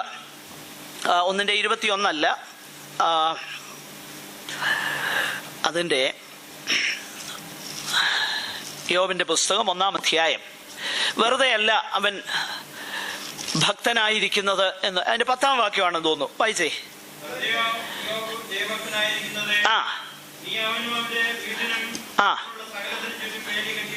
നോക്കുക, ഇവിടെ പിശാച് പറയുന്നതാകുന്ന ഒരു ആരോപണം. 1, വെറുതെയാണോ യോബ് ദൈവഭക്തനായിരിക്കുന്നത്? അവന് ഭക്തിക്കും വേണ്ടതൊക്കെ നീ എന്തോ ചെയ്തു കൊടുത്തിട്ടുണ്ട്. അപ്പൊ അവന് ഭക്തിയോടെ ഇരിക്കാൻ, അവന് നിന്നെ സ്നേഹിക്കാൻ, അവന് അവിടുത്തെ ഭയപ്പെടാന് ഒരു പ്രയാസവും ഇല്ല, ഇല്ലേ? ഒരു പ്രയാസവും ഇല്ല. ഇതാ പിശാച് പറയുന്ന ആരോപണം. എന്റെ ഒപ്പം വരണേ. പിശാച് അന്ന് പറഞ്ഞ ആരോപണം അതാ. ഇന്നും നമ്മെ അതിനുവേണ്ടി ഇവിടെ പ്രോത്സാഹിപ്പിച്ചേച്ച് ദൈവസന്നിധാനത്തിൽ ചെന്ന് പറയുന്ന ആരോപണം ഇത് തന്നെയാ. ഞാൻ പറഞ്ഞു മനസ്സിലായോ? നമ്മെ ഇവിടെ പ്രോത്സാഹിപ്പിക്കും അവന്റെ ഏജൻസിനെ കടത്തിവിട്ട്. കിട്ടും, മേടിച്ചോ. എന്നിട്ട് ദൈവസന്നിധാനത്തിൽ ചെന്ന് പറയുന്ന എന്നാന്നറിയോ? അവൻ കള്ളക്കച്ചവടം ചെയ്തപ്പോഴും അവിടുന്ന് അതിനെ പിടിപ്പിച്ചൊന്നുമില്ല. കള്ളക്കച്ചവടം ചെയ്തപ്പോഴും പിടിപ്പിച്ച, പിന്നെ അവന് ദശാംശം കൊടുക്കുന്നതിന് എന്നാ പാട്, ഇല്ലേ? അവൻ പാവങ്ങളുടെ വിയർപ്പ് ഇവിടെ വീണിട്ട് അതുങ്ങൾക്ക് 500 റിയാൽ കൊടുത്തേച്ച് 2000 റിയാൽ അവന്റെ കീശ വെച്ചപ്പോഴും അവിടുന്ന് ഒന്നും ചെയ്തില്ല. പിന്നെ അവന് IDCC കോംപ്ലക്സിൽ പോയി പാടി ആരാധിക്കാൻ എന്നാ കുഴപ്പം? ഞാൻ പറയുന്നത് മനസ്സിലാവുന്നുണ്ടോ? ഒരു കുഴപ്പമില്ല, അവിടുന്ന് ഒന്നും ചെയ്യുന്നില്ലല്ലോ, പിന്നെ എന്നാ കുഴപ്പം? യോബിന്റെ കേസിൽ അങ്ങനല്ല. ഞാനിപ്പോ മനസ്സിലാകാൻ വേണ്ടി ഞാൻ പറഞ്ഞതേ ഉള്ളൂ. യോബിന്റെ കേസിൽ പിശാച് എന്ന് പറയുകയാണ്, വെറുതെ അല്ല അവൻ ഭക്തനായിരിക്കുന്നത്, വെറുതെ അല്ല അവിടുന്ന് അവൻ അങ്ങയെ സ്നേഹിക്കുന്നത്, അവിടുന്ന് വേലി കെട്ടി വെച്ചേക്ക. ഉടനെ ദൈവം പറയുന്നത് എന്നറിയാ? Done, take away. ആ വേലിയല്ല അങ്ങ് എടുക്ക. വേലി എടുത്തു കഴിഞ്ഞപ്പം യോബ് പറയുന്ന ഒരു കാര്യം, യഹോവ തന്നു, യഹോവ എടുത്തു എന്ന് പറഞ്ഞാൽ യോബിനെ സംബന്ധിച്ചിടത്തോളം അവന്റെ കുടുംബത്തെക്കാളും അവന്റെ മക്കളെക്കാളും അവന്റെ വസ്തുവകയെക്കാളും അവൻ ആഗ്രഹിച്ചതാരെയാ? ദൈവത്തെയാ. അതാ ദൈവസ്നേഹം. ഞാൻ ചോദിക്കട്ടെ, ഇന്ന് നമുക്കുള്ള ജോലി, ഇന്ന് നമുക്കുള്ള വസ്തുവകകൾ, ഇന്ന് നമുക്കുള്ള സൗകര്യങ്ങൾ, ഇത് നാളെ മാറ്റപ്പെട്ടാൽ ഈ പുസ്തകം എടുത്ത് നെഞ്ചത്ത് വെച്ച് ധൈര്യത്തോടെ പറയുമോ എന്റെ കർത്താവ് നല്ലവനാണെന്ന് പറയാൻ കഴിയുമോ? പറയാൻ കഴിയുമെങ്കിൽ ദൈവസ്നേഹത്തില. ഞാൻ പറയുന്നത് മനസ്സിലാകുന്നുണ്ടോ? ഇതെല്ലാം എടുത്തു മാറ്റിയപ്പോ യോബ് പറയുന്നത് എന്നറിയാമോ? യഹോവ തന്നു, യഹോവ എടുത്തു. ആകട്ടെ, അവിടെ കൊണ്ടും തീർന്നില്ല. അടുത്തത്, വെറുതെ അല്ലവൻ യഹോവ ഭക്തനായിരിക്കുന്നത്. അതിന്റെ 2:10 വായിച്ചേ. യോബിന്റെ പുസ്തകം 2:10. ഞാൻ ഇവിടെ കൊണ്ട് എനിക്ക് വിശദീകരിക്കാൻ ഒത്തിരി ഓക്കെ.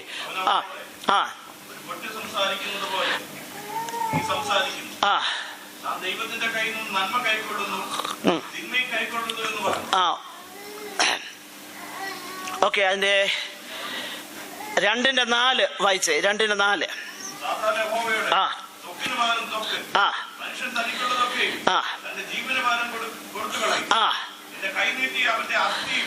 നോക്കുക. അപ്പൊ ആദ്യം പറഞ്ഞു വെറുതെ അല്ല അവൻ യഹോവഭക്തനായിരിക്കുന്നത്, വെറുതെ അല്ല അവിടുന്ന് അവൻ അങ്ങയെ സ്നേഹിക്കുന്നത്, അവന് വേണ്ടതെല്ലാം കൊടുത്തിട്ടുണ്ട്, പിന്നെ സ്നേഹിക്കാൻ എന്നാ പ്രയാസം. അപ്പൊ പറഞ്ഞു ഓക്കെ എടുത്തോ. 2, ത്വക്കിന് പകരം ത്വക്ക്, അതേലൊന്തോട്ടെ. കർത്താവ് പറഞ്ഞു യെസ്, തൊടാൻ പറഞ്ഞു, തൊട്ടു. പിന്നെ പറയുന്നതെന്നറിയാ? യഹോവ തന്നു, അവന്റെ കയ്യിൽ നിന്ന് നന്മ മാത്രമല്ല തിന്മയും കൈക്കൊള്ളരുതോ എന്ന് പറഞ്ഞിട്ട് ഇതിലൊന്നും യോബ് എന്ത് ചെയ്തില്ല? പാപം ചെയ്തില്ല. അപ്പോൾ ശരീരത്തിന്റെ ആരോഗ്യത്തെക്കാളും വസ്തുവകയെക്കാളും കുഞ്ഞുങ്ങളെക്കാളും കുടുംബത്തെക്കാളും സ്വന്തം പ്രാണനേക്കാളും വിലയേറിയത് ദൈവമാണെന്ന് പറയുന്നതാണ് ദൈവസ്നേഹം. Desiring God, treasuring God beyond everything in life. അതാ ദൈവസ്നേഹം. അല്ലെ പിന്നെന്താ ദൈവസ്നേഹം? അതുകൊണ്ടാ യാക്കോബിന്റെ ലേഖനത്തില് 1-ാം അധ്യായ അതിന്റെ 12-ാം വാക്യവും 2:15 2 കാര്യങ്ങൾ പറഞ്ഞിട്ടുണ്ട്. ഒന്ന് വായിച്ചേ നമുക്ക്. പരീക്ഷ സഹിക്കുന്ന മനുഷ്യൻ ഭാഗ്യവാൻ. കർത്താവ് തന്നെ സ്നേഹിക്കുന്നവർക്ക്. അതൊന്ന് ചേർത്ത് വായിക്കണേ. മുകളിലുള്ള പദങ്ങളെല്ലാം ഒന്നിച്ച് ചേർത്ത് വായിക്കണേ. പരീക്ഷ സഹിക്കുന്നു, കർത്താവിനെ സ്നേഹിക്കുന്നു. മനസ്സിലാകുന്നോ? വിവിധ പരീക്ഷകൾ ജീവിതത്തിൽ കടന്നു വരുമ്പോഴും പരീക്ഷകളുടെ നടുവിലും ദൈവമാണ് എനിക്ക് വിലയേറിയതെന്ന് പറഞ്ഞുറച്ചു നിൽക്കുന്നവന് കിട്ടാൻ പോകുന്ന കിരീടം എന്തുവാ? ജീവകിരീടം. അപ്പൊ ദൈവത്തെ സ്നേഹിക്കുന്നവരങ്ങ് ചെല്ലാൻ പോകുന്ന, അല്ലാത്തവരങ്ങ് ചെല്ലുകയില്ല. ദൈവത്തെ സ്നേഹിക്കുന്നവർ. അടുത്തത് അതിന്റെ 2 യാക്കോബിന്റെ ലേഖനം 2:5.